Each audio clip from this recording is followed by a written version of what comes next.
Welcome back to another episode of the Jackie Service Show. This one's going to be fun. I have my dear friend and founder of one of my favorite products here today, Bridgitte Mallinson. Welcome to the show. Oh, I'm so excited to be on the show. I'm already a devout listener, and of course, I love you so much. So this will be a great combo.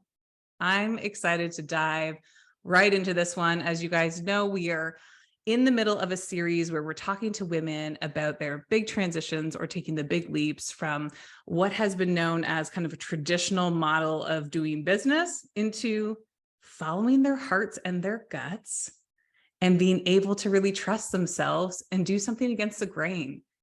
And when I think of women who do that, you come top of mind, and I can't wait to dive in. But before we do so, can you share with the listeners a little bit about you and your story?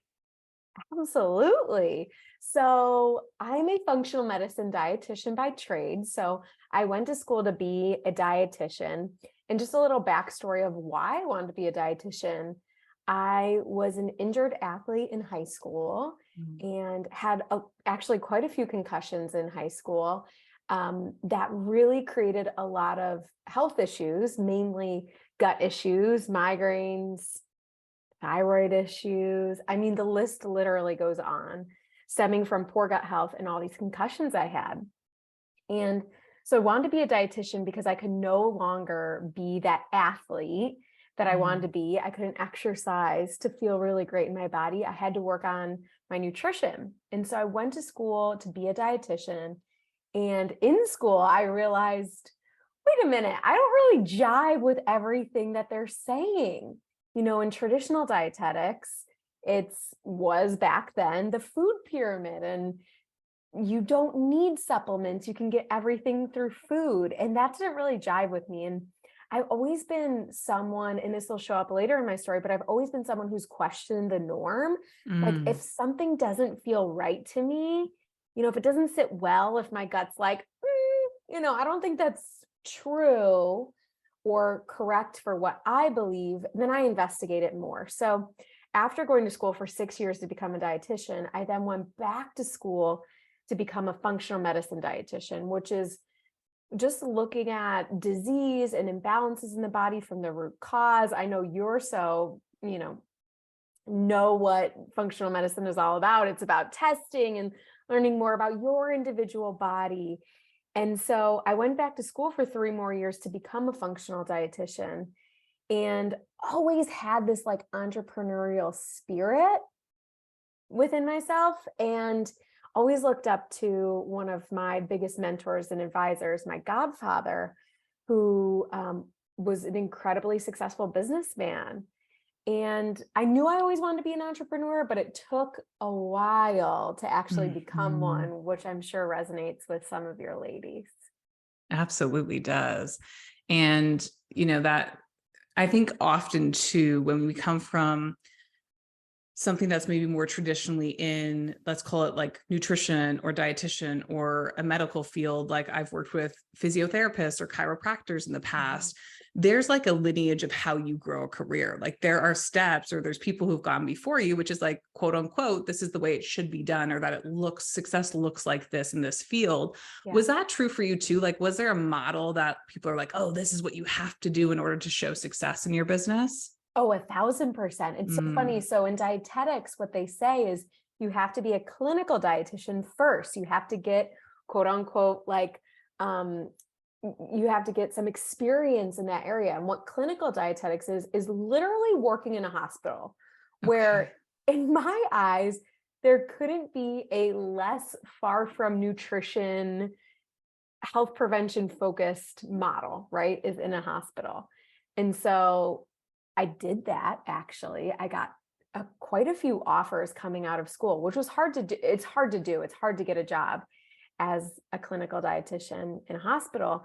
Got quite a few offers. And this is where the ballsy Bridgitte starts coming out, is right after school, where I got these offers. I didn't take them. I was, negotiating when everyone also said, don't negotiate. You can't negotiate. This is your first job. So I was already going against the norm. I took a job actually an hour away. I was a traveling dietitian, so I'd go to different hospitals around New England, and I was in that job for like 3 months. Mhm. And I couldn't do it, I was doing what everyone was saying I should do, but I was miserable. I was calculating nutrition needs that people could put in an IV. I was telling people about how to take care of their diabetes when they didn't really care. Mhm. And so it was like this gut feeling of like, I know this is what I quote unquote should be doing, but I'm not going to do it anymore. Mm. And talk to me about transition from there to where you are today. One, tell the listeners about your business and what you're doing today, but what did that transition piece look like for you? Yeah. So throughout grad school, I'd always been a waitress. And so I quit that job knowing I could pick up more hours being a waitress. Mhm. And of course, you can understand my family and friends' dismay that I had now gone to school for 6 years to become a waitress. But it was incredible. So for the next 6 months, I did soul searching and was kind of a full-time waitress, made amazing money, so much more money than I would have made as a dietitian. I paid off grad school, and I tried to figure out what I really wanted to do. And I actually sent an email to one of my professors, and was like, listen, this is what I'm doing. She was in private practice, which meant like she was seeing clients one-on-one in an office. This was like the goal. This was the dream. This was, she Mhm. was the entrepreneur. And during this soul searching time, I just sent her an email and said, hey, this is what I'm up to. Would you ever consider another dietitian in your practice? Fully not thinking she'd be like, hey, come work for me. But because I put myself out there, and maybe someone can resonate with this, putting yourself out there will, ask and you shall receive. It will bring you success. It will bring you results. So I sent this email and I joined her practice. Mm. And so within a year of graduating, I was already in my quote unquote dream job. I was seeing clients in person in a private practice. And I was like, holy crap, I've hit the lottery. Now, as my career, that was 8 years ago, as my career changed and shifted, I was doing private practice, but I was also creating my own job within other companies, Mhm. which was really interesting because I saw a need. One of those was at a gym. I saw a need to create a clinic at a gym, like actually a doctor, a dietitian, and a personal trainer. And so I created that job that I saw that need for, but I was always building someone else's business. I was like an entrepreneur, I was creating my own job within someone else's business. I was growing their business. And then I moved to a holistic pharmacy. And it was like this, I'm going to go in, but not all in. I'm going to Okay. be kind of an entrepreneur, but not fully take the risk. What was the tipping point for you? Like at what point in time, I feel like, gosh, we all have this moment. Like there's just a moment where it's like, there's no more, like it is time. I'm going all in. What was that moment for you? Because I know some of my dear friends who are listening to this are like at that tipping point right now.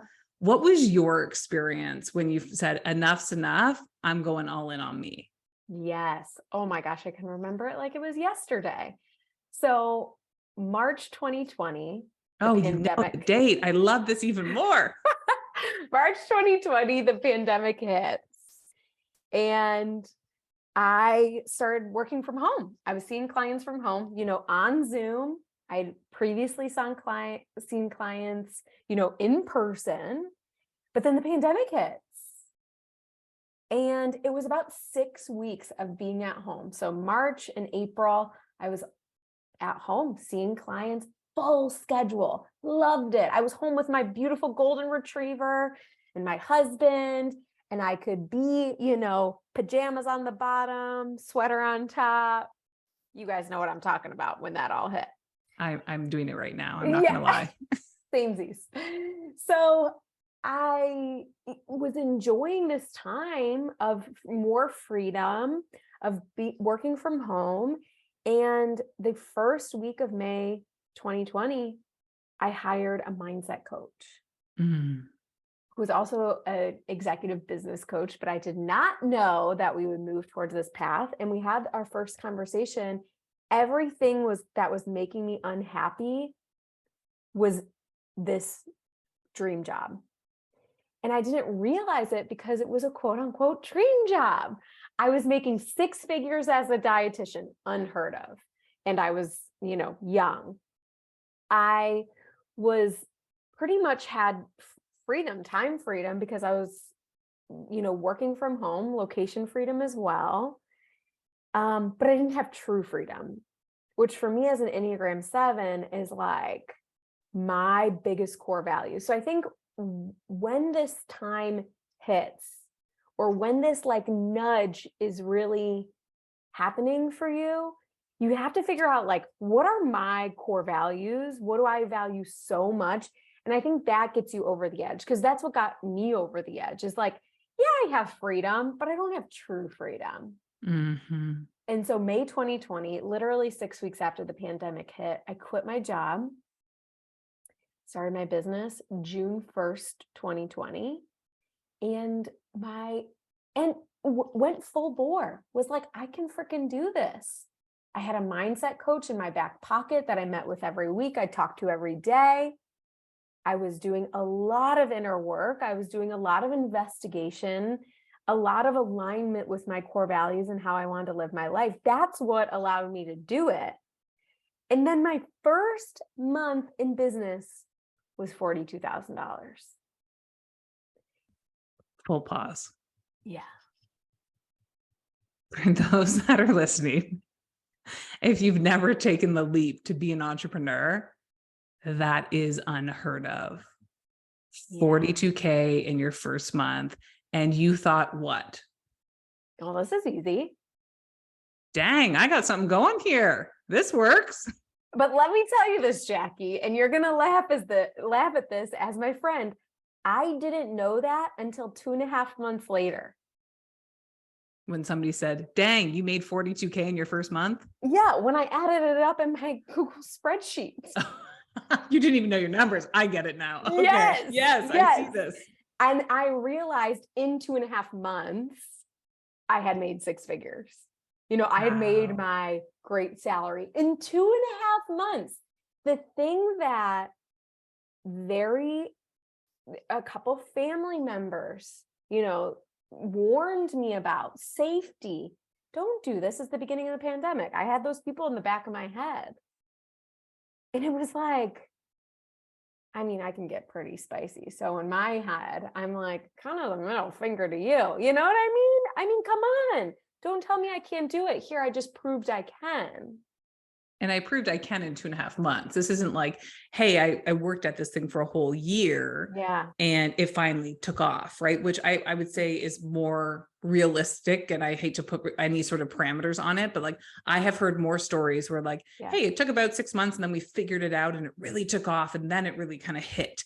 Yeah. But to like have it hit and stick right away is a beautiful testament to just like who you are and the energy and the work that you had done. And it's also like an opportunity for you to say like, hey, it happened for me, so therefore it can happen for you, which I know has been a belief for both of us. Like when we've witnessed other women go first, it's given us permission to step into that belief as well. So I know by you even just offering that perspective of like, hey, I made 42K in my first month, that's now available to somebody else to say like, oh, I can do that too. That's possible now. Yeah. And I know what's so important for you and I both is to have people ahead of us always, we're, no matter where you and I always are at in our business, I know we will have those really high vibe girlfriend tribe that's saying, hey, here's what I'm doing, or looking up to people who are doing really big things, because we can look at them and say, because she can, I can too. But there's also the alternative, which I think keeps people stuck, which says she can do it, but she's different. Yes. And I think that's a really dangerous mindset to have, and Mm. something that keeps us really stuck and quote unquote unsuccessful.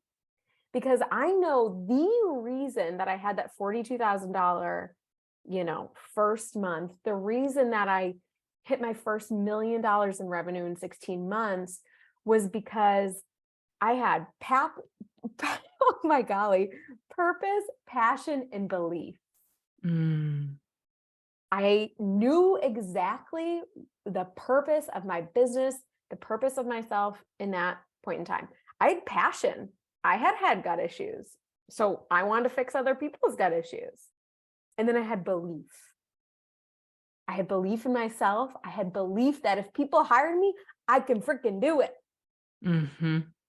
So, if someone is thinking about taking that leap, make sure you work on that first. That's what I would say. I love that. Believe in yourself, because no one is going to pour enough belief into you. Of course, you can have your girlfriends who are like, you're freaking amazing, you rock, like we do. But you got to do that for yourself. Yeah, there's so much inner work that goes into pulling those things out and really understanding and asking the deeper, more meaningful questions of like, what is my purpose?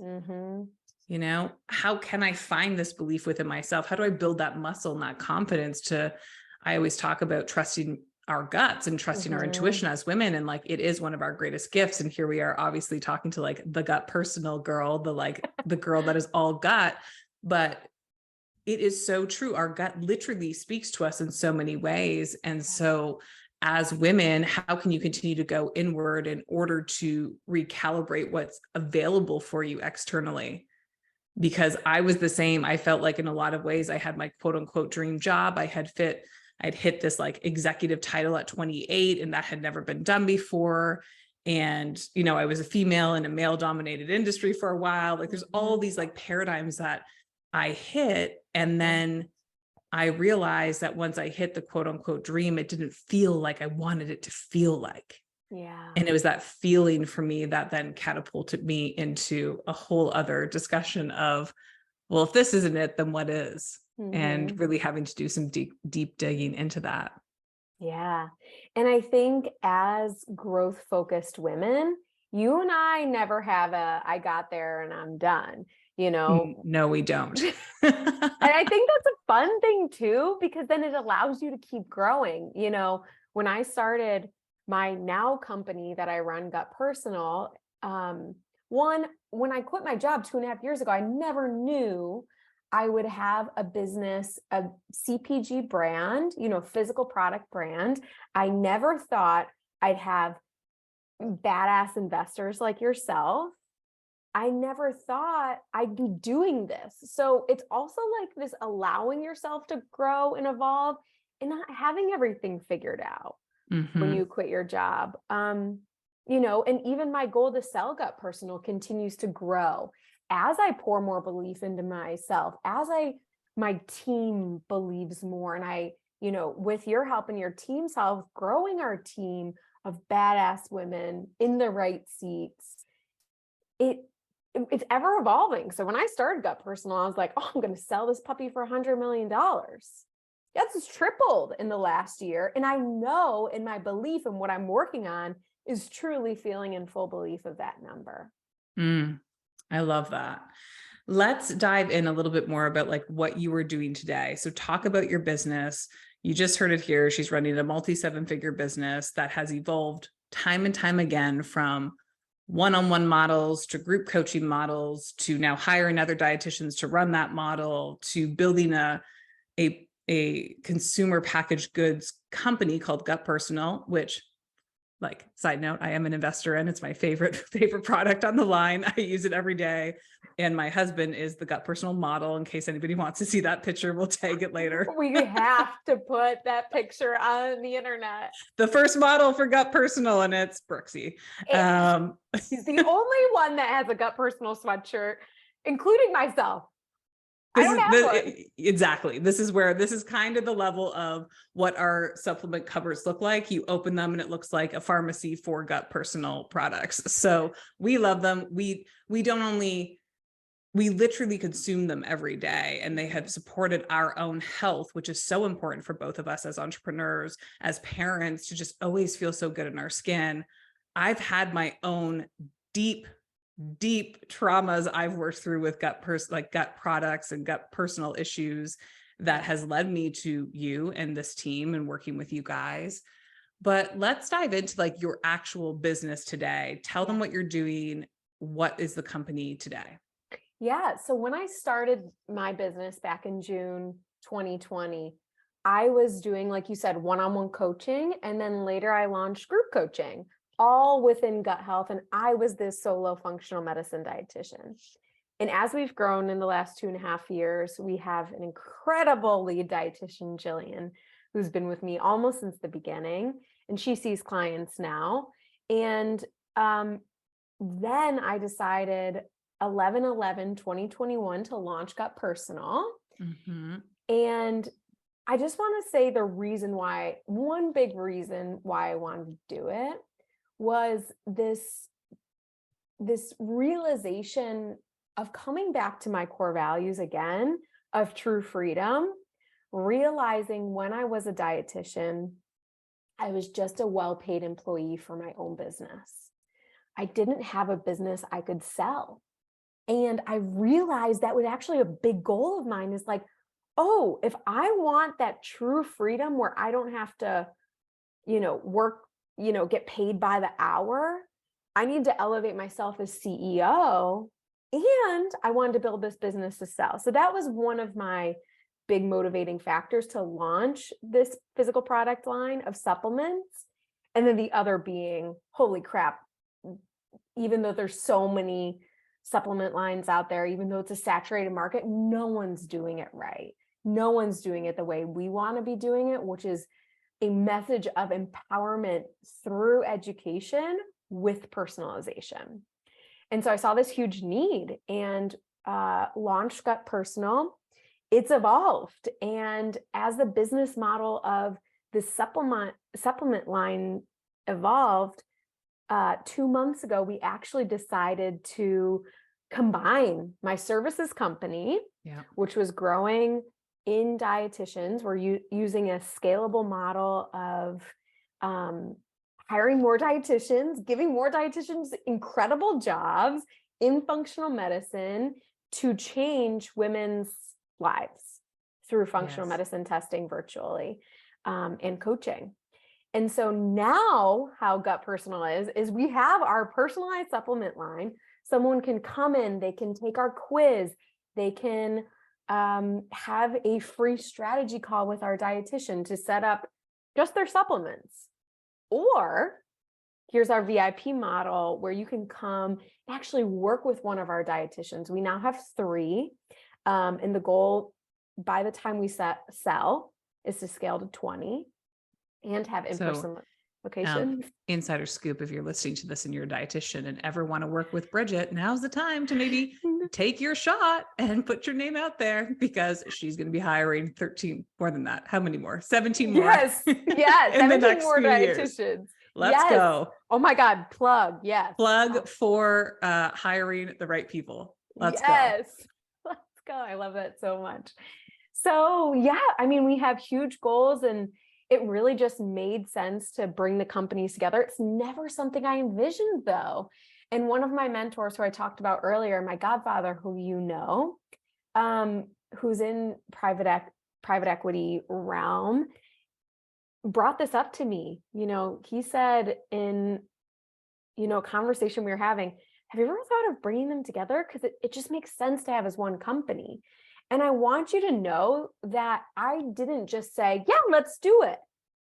Sometimes with like big ass change, like there's resistance. And that's okay. Maybe it is leaving your job, or maybe it is pivoting in your business. Whatever it is, if there's resistance, that doesn't mean it's the wrong thing. For me, there were big beliefs of like, well, this isn't what I pitched to the investors. My investors are a huge part of our business. This isn't what I pitched to them. Wasn't the idea I brought to them. But then I realized, whoa. It doesn't not only benefit them, it benefits us as a company. which then benefits them. We can sell for a higher number. We get a bigger multiple. We have more revenue. All of these things that an investor might want to know, as well as it helps our mission to heal women in a way that I healed myself through testing, to heal women in a bigger way than just supplements, even though they are so powerful. So there was resistance there, but man, we are 6 weeks in and the company could not be crushing it even more. I love that. And isn't that so true that, often for me, the resistance or like some of those gut instincts that show up actually allow me today when I feel them, because I've had so many now, today when I feel them, I'll sit and reflect in that. I'll sit and feel into it a little bit more. So it's not this initial yes or no. Sometimes it is, but when there's resistance or I'm rubbing up against something that feels uncomfortable, it's like, ooh, what is this trying to show me? What is this trying to tell me?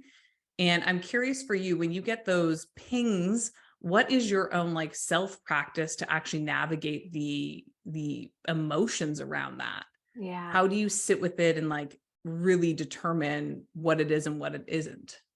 Yeah, I think I've used my gut instinct in so many different decisions that I can somewhat feel if it's a ping that this is a yes or no, right? Or there's kind of a different ping of nervousness when like limiting beliefs come up.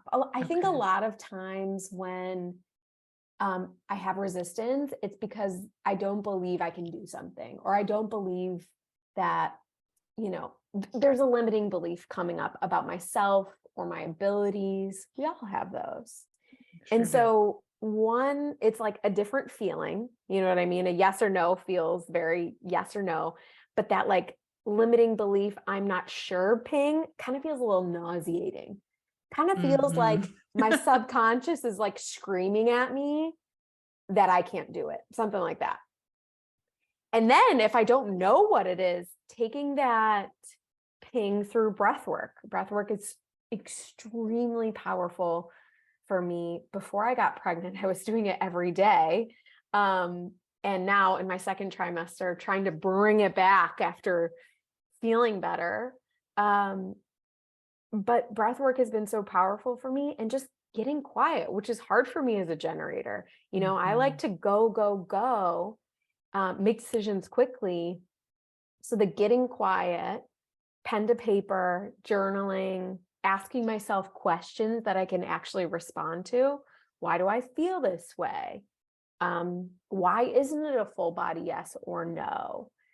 Asking myself questions and journaling through it is really powerful too.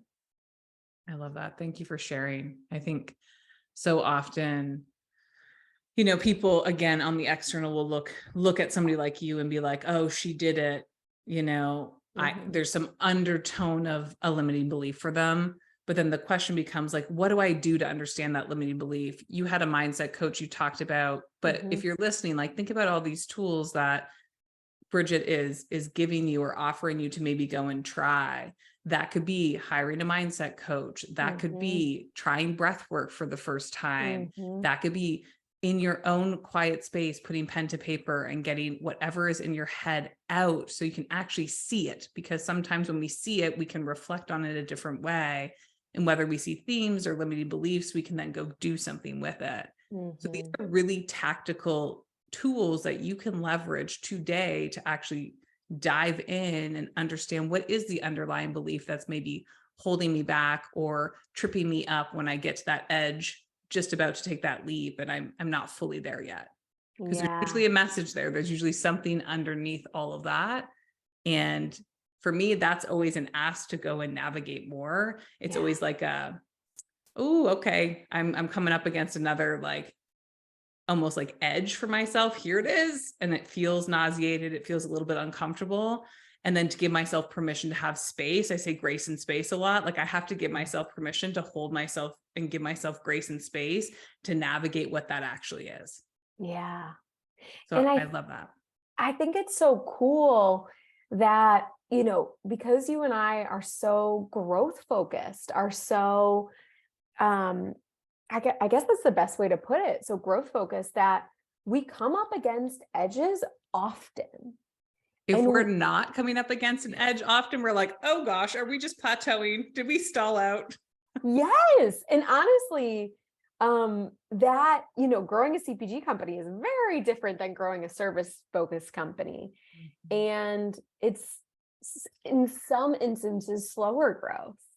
And that brought up a lot of those edges for me, a lot of discomfort, a lot of, whoa, if I don't hit 5 million in my first year, what does that mean about me? But it's this investigation, and I love that. It's a chance for you to be able to like go inward. And I love when that happens now. I'm like, ooh, I feel a little nauseous, about this next step. What has, looking at 2023, what has been one of the edges you've hit so far? Have there been any mindset things that have shown up already this year for you? Woo! Yes. I mean, you've been heavily involved in one of the biggest, which is building my team and having the right people in the right seats. And so, yeah, we just hired a new director of marketing and growth, and really trying to find that right person, the right fit, was a lot of work. I mean, on your team's end, of course, like actual work, but a lot of inner work for me of like, okay, what have we done in the past? What do we not want to repeat? And who do we really need this person to be in the business at this point? Because you and I have had many conversations of what does gut personal need now and next year, but not what does gut personal need 5 years from now, which is where I love to go, right? What does gut personal need when we're 100 million in revenue? That's so fun. It is fun to create that. And yeah, what are the stepping stones to get there? So core and so key to almost reverse engineer it. yeah. And it's been fun, but it's definitely been an edge of me stepping into a way bigger leadership role. You and I were just talking about being leaders of our teams. And, yes, for almost a decade, I've been a leader, quote unquote, but now running a team, of 5 of us full time, many dozens of contractors, it's requiring me to step into a bigger version of myself, all while in the next 6 months, I will also become a mom.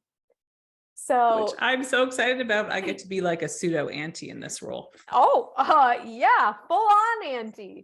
So it's a really cool spot, and there's going to be so many edges for me in the next 6 months that I'm truthfully looking forward to. Thank you for sharing so openly and being honest about that. I'm curious for you, if you're talking to a woman who is on that fence, she's kind of coming up against that edge, and there's some undertone of fear, there's some undertone of, let's call it worthiness, or lack of abundance. Will I make as much if ... Yeah.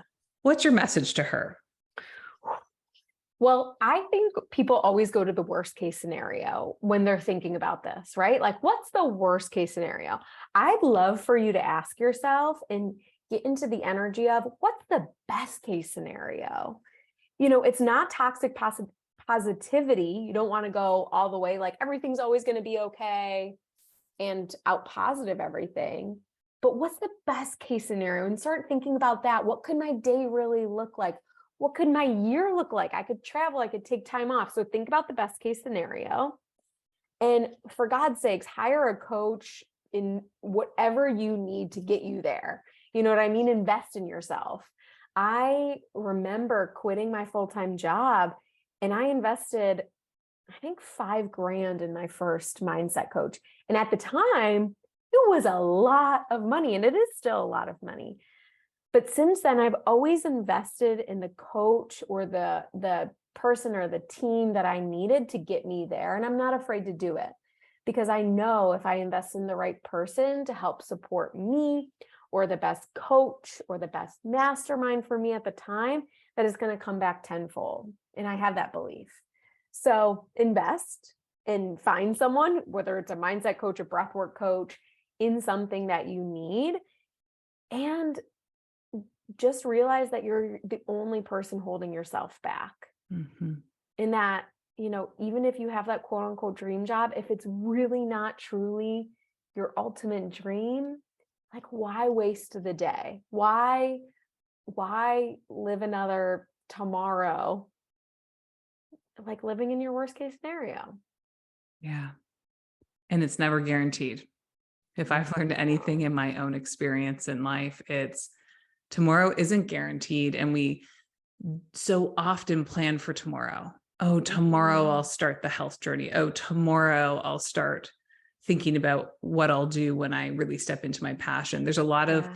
I'm saying tomorrow, it could be Monday or next year, but Yeah. we're pre-planning these things that we innately know are our gifts or that we want to do so wholeheartedly. And through my journey, which I've shared very openly about my brain tumor, like that was my first time being faced with mortality. Like, we just don't know. And so if anything, my message is always like, we have right now. We have right now in the relationships with each other, with ourselves. We have right now in the choices we make. And really at the end of the day, there's action and inaction. Right. And I know for myself, I know for you to be that just living in action, continuing to push that forward gives us lived experiences that allow us to reflect and then make pivots or changes based on those experiences. Yeah. Couldn't have said it better. Beautiful. And I think too, it's not just in your business, right? It's like in your personal life, and you and your hubby have shown that to me and my husband in our personal life, is like, we are ready to make plans with each other. We, when I don't just get pregnant out of the blue. We love that you're pregnant. It's I great. know. We can't wait for our kids to babysit your kid. It did throw a little wrench in travel plans. But like taking action on the personal side of things too, not just business, like making the time for people you really care about and you want to see, and making that trip across country, or making plans with your besties that you haven't seen in a year or 6 months or 10 years, like really filling your life with things that fulfill you more. And if that's also like creating a new business, then take action on that for sure. I love it. B, you and I could talk for hours on so many different topics. We will have you back on the show to do deeper dives in different areas of interest. Where can people learn more about Gut Personal, about you as a leader, and just follow the journey along with you? Yeah. So I'm Bridgitte Mallinson on Instagram. We also have, of course, a Gut Personal Instagram, which is fun, lots of education. We do a lot of free workshops and trainings. And if you want to take our quiz, which is super accurate because I created the quiz after almost a decade working with clients, and you want to start a supplement regimen, you want to add supplements into your routine, ones that are personalized for you, that make you feel great, go take the quiz at gutpersonal.com. And I know you have a code, so you can link that, a discount code. I'll link it all up in the show notes so that everybody has that.